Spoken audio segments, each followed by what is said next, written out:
All right, so this is outrageous. Now, as I said, I'm really researching hearts.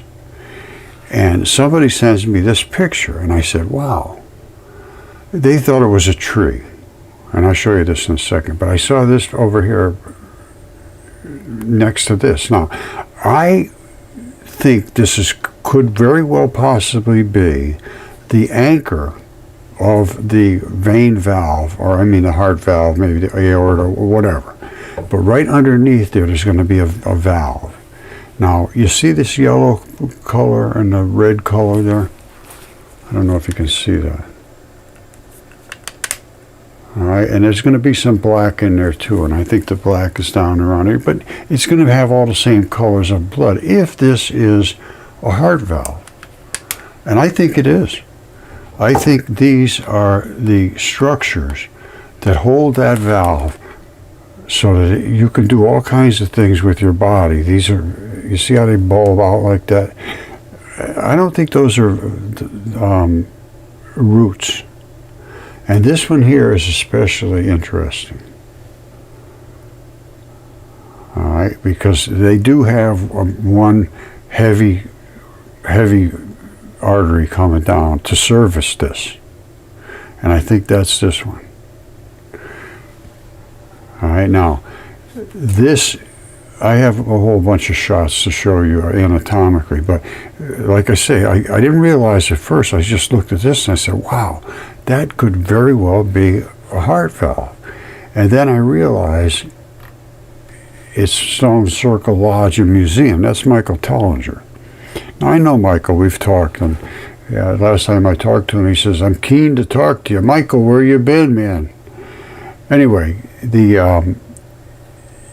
this, I believe, could very well likely be a heart valve. And I'm going to show you why I make that claim.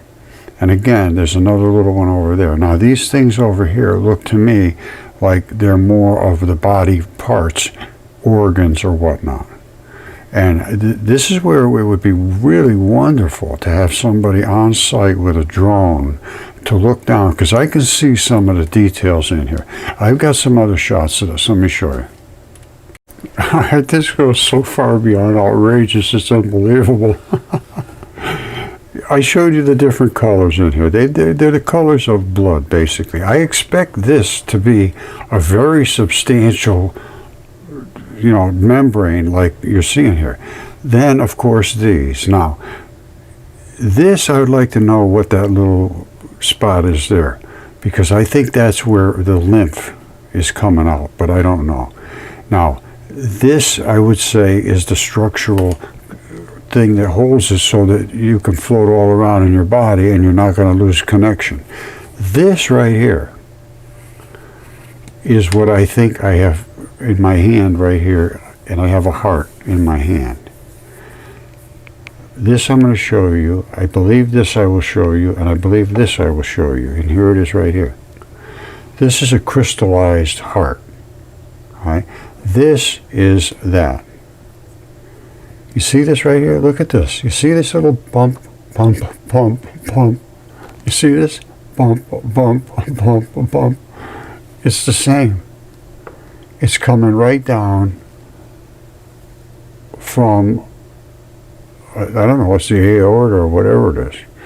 Now, this one I think is the little one right back here, this one here, which is, it has red blood. This is the only part that has any blood left in it, is that one little red spot. The rest is just a regular heart, but it's all turned into crystal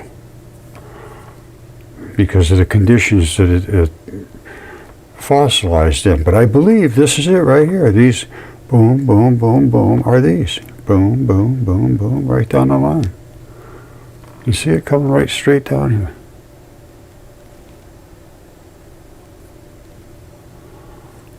And then that is this one over here, I believe, something like that.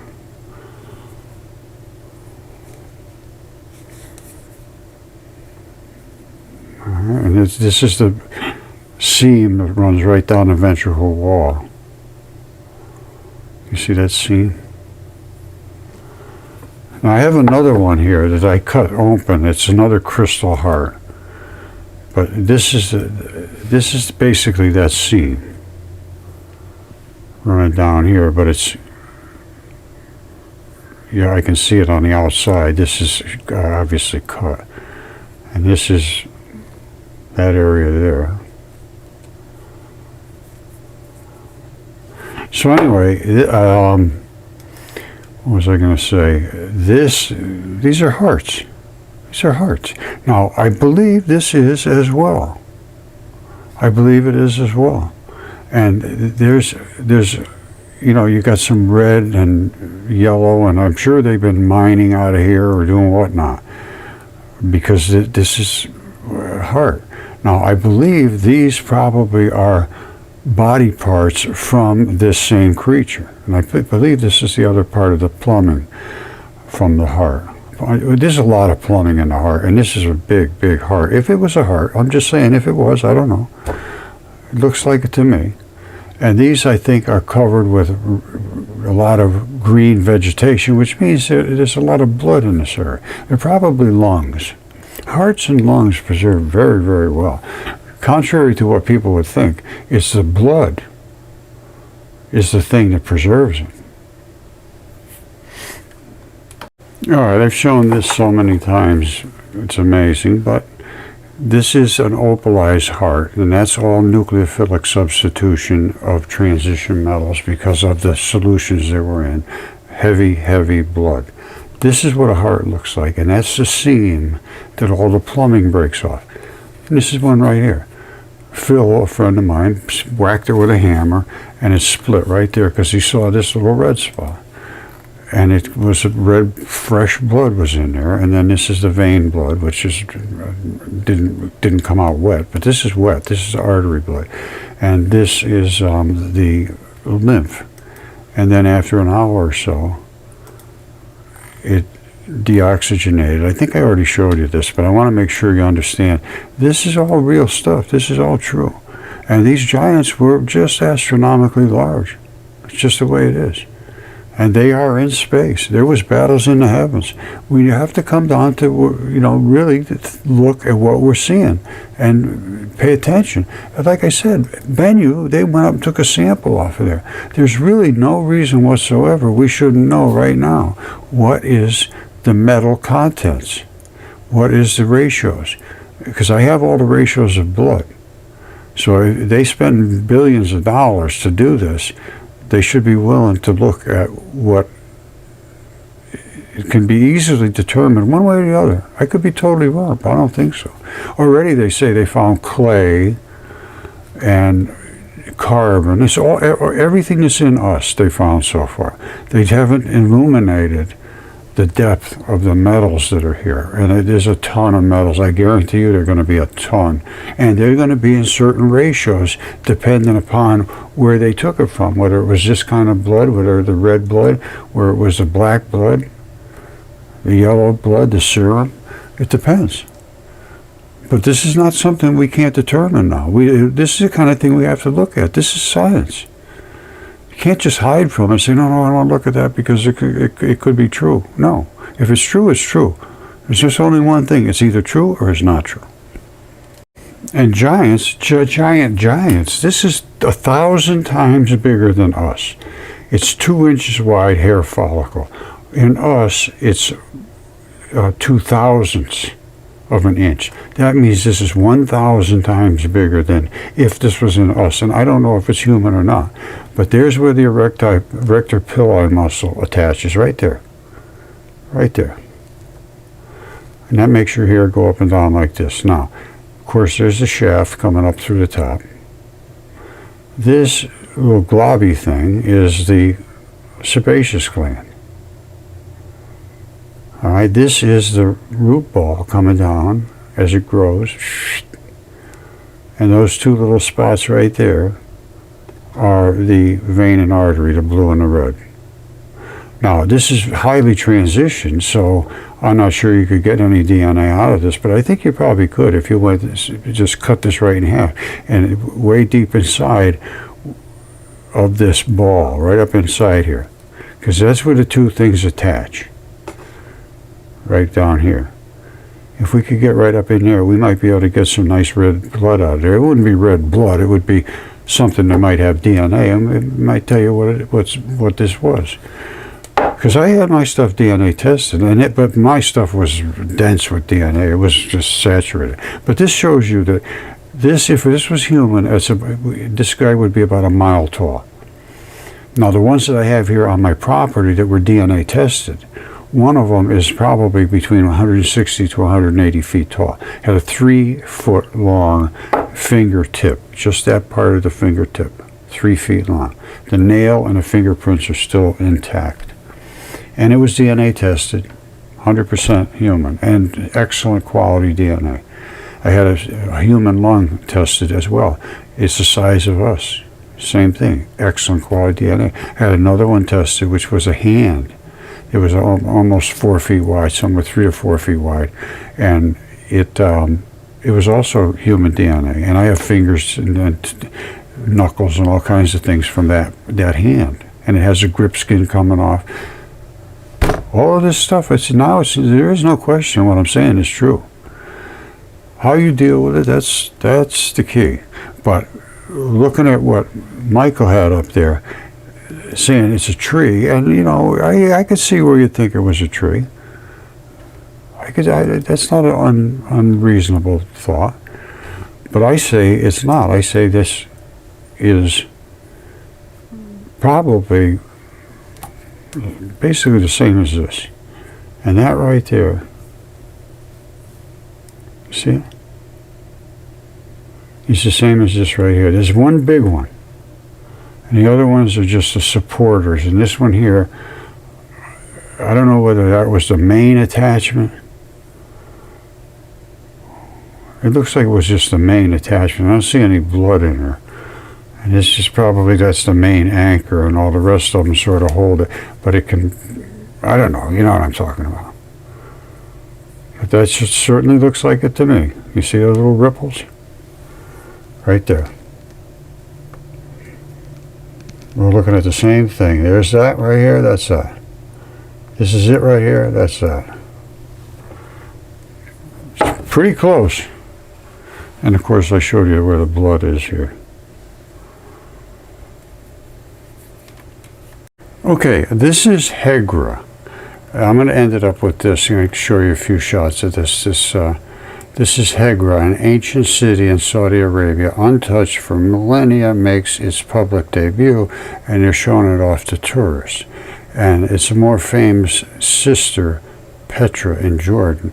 Well, I showed what Petra is. Well, this is also biology, and this is also carved out of red, fleshy materials, basically. All right, here's the clincher right here. This is heart tissue, is our cardiac muscle. And this is carved into just a big blob of red blood. That's cardiac tissue. Let me show you what cardiac tissue looks like prior to being eroded. All right, I don't know where this came from, this picture, but I can tell you what, that's a heart, and this is where it's invested into the muscles, and these are the heart muscles. Now you see that? That's the heart muscle right there. This is also heart muscle, and this is heart muscle as well. So don't forget, you got all these little holes between connective tissue, and that's what you let your muscle do that. And here it is right here.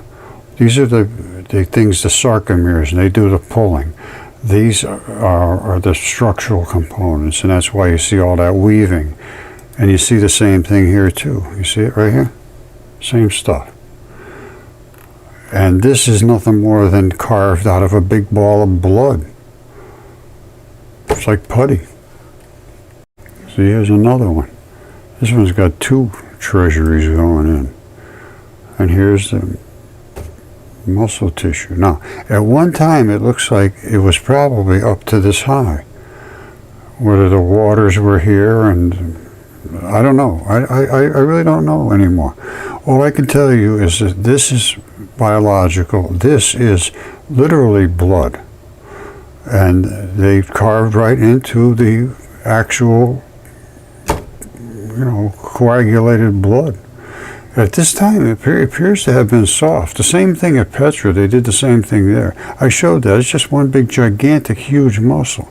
And they carved it out of the main artery that supplied the blood for that huge muscle. All right, I'm going to wrap it up at this. If we had somebody with a drone up here looking at this, I'd like to know what that is. I'd like to see some of these colors in here. There appears to be some separations in here which are indicative of structure of some sort. This, I really honestly believe that's exactly like that. I believe this is this piece. This heavy-duty jobber coming down here is that one. It's like a real tough strap coming down from right here. It merges right in, just like this does. It merges in. This is much bigger than these little ones, much bigger. And the same thing with mine. I can't see the little ones, to be honest with you, but I can see that one. And I'm pretty sure that bumpy little thing right there is this bumpy little thing here, tied into the aorta or whatever it is. And that one there is the one that's back in the back. All right, so that's my estimation, and what we're looking at here is actually where the heart valve attaches to the tube. All right, and this is Uluru, Ayers Rock over in Australia. Same thing. It's blood. This is the crazy thing. Michael might be able to take the heart that he found and be able to see the structure. This heart he found was as good as anyone I've ever seen. It was absolutely flawless. Now, he may be able to see this, and he may not be able to, because it may have too much of see, like here, you can't see those clampy looking things, those root looking things, because there's just too much of this. And his might have too much of this. His was basically as good as that. So anyway, Michael, see if you can figure it out, my friend, and get a hold of me. We'll talk again. All right, because I got some other things I'd like to discuss with you. All right, so anyway, that's about all I got to say for today. That's I got a feeling that is a heart. I got a feeling, like I showed you all the rest of the hearts, and I got a feeling that may very well be a heart, and that may be another ventricle there or something. It's all plumbing, and I showed you mine, and it sure looks like the same. Okay, my outstanding friends, we've been talking about the origin of mankind and the ancient texts and what supports and what doesn't, what has been documented in history. And a lot of it is from Velikovsky, and a lot of it is just from sources that I've taken from everywhere. Now, this talks about the genealogy of Adam, from Adam and Eve all the way down to where we get down to Noah. Lamech was his father. Now, in the Greek myth, it's different, but this gets quite detailed. And what they're going to be talking about is man's early long life, Enoch's exit from Earth. Okay, little real world intervention there, but here's the story. What are they saying in these ancient texts? And there is a ton of them. There's not just the Bible. There's the Bible, there's the Colburn Bible, there's the ancient mythologies, Apollodorus, all of them, Herodotus. They all wrote about the histories. Now, obviously you're going to have a twist here and a twist there. They're not going to be exactly the same. If they were, they'd just copy the same book over and over and over, which is the Bible. And that's fine. I can understand the Bible to some degree. Everything is mysterious to a huge degree. But I understand the Bible has a lot of similarities to virtually all the ancient texts. Almost all of them have a very similar story. about giants and dragons and gods and an afterlife and battles in the heavens and a giant flood that wiped out all of these monsters. So that's history. That's everywhere.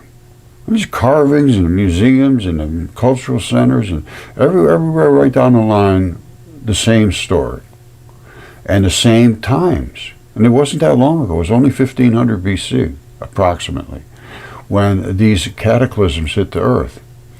And this was recorded by Velikovsky, who studied every culture on the face of the planet. So he didn't have the physical material evidence that we have now, because we could see from the satellites that these things are here. The dragons are here. My giants are DNA tested, huge, 150 feet or more, at least.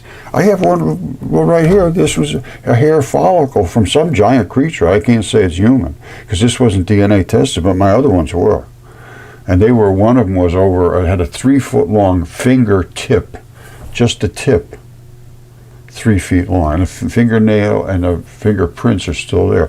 This is a hair follicle, no question whatsoever. It's a hair follicle. It has the sebaceous glands, the hair shaft, the pili erector muscle, the root ball, the vein, and the artery.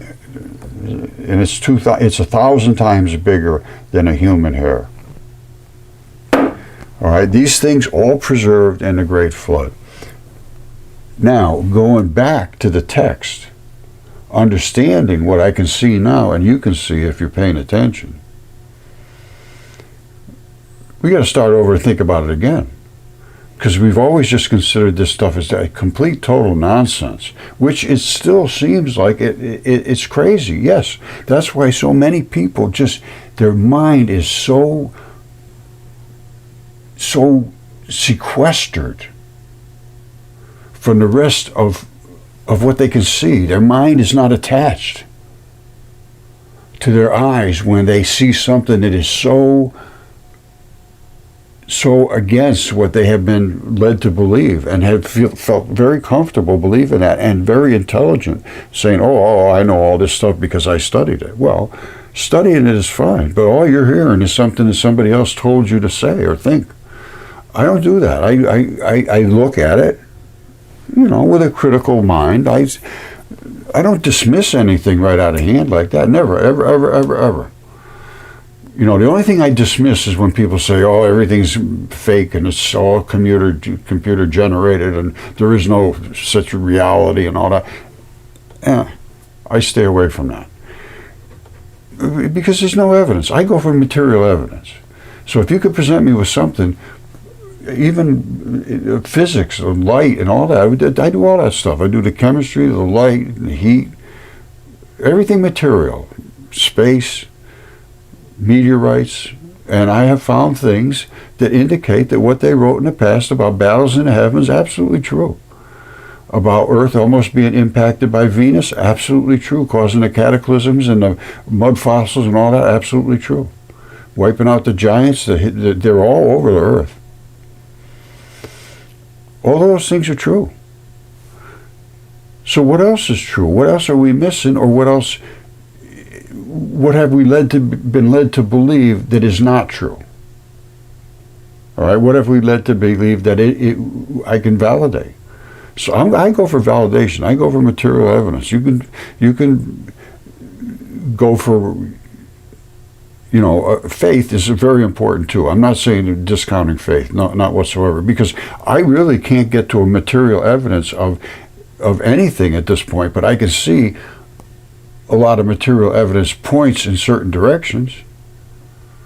But I can't tell you where Jesus Christ came from. I can't tell you where we're going to go to after this life, or even if there isn't an after this life. But I am trying to let my mind roam into those realms that speak of these things. And I've got to be honest with you, I feel like somehow I was contacted to do this. These things are a test. This is a test. And they're for us to see and for others as a test. And the test has not gone over well. There hasn't been a whole lot of A pluses, but there's been some. And that's what it says. It says that very few will follow that path, because it's a hard path to understand, first of all. And then when you do understand it, the pushback is so hard that it's hard to stay on that path if you want to have a whole lot of social interaction and be accepted and so forth, because you're outside of the box. And that puts you outside of, other people's. They think you're an idiot. Let's go with that. Because they can't understand. They just don't understand. They think you're an idiot for allowing yourself to think about that. And the first words out of their mouth is, oh, you're an idiot, forget about it. Oh, this is crazy. You can see they just turn right off, just like a switch. But that's also was written about. And God says, I have no greater joy than to see my children walk in truth. Everything is about being truthful. It's all about truth. Now, how much truth can you accept? Well, that's up to you. I look at the evidence, and then I have to say, what makes sense? What doesn't make sense? It's the only way you can do it.